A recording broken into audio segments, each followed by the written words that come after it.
All pan. Itong leeg, nasira na.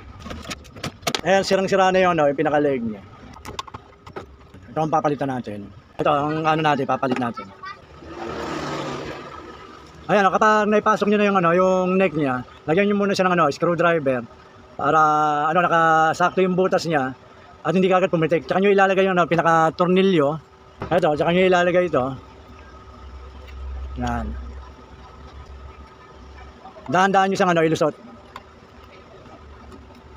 Yan, tsaka nyo to bunutin. Yan. Pinaka-nut, ilalagay nyo na yan dyan kasi may mga yung kanto-kanto. Pasok niya para magsakto siya. Ayan, may ikpit na siya. Ayan, naibalik na natin yung yung neck niya. Sasaksak natin. Lagyan natin sa number 1.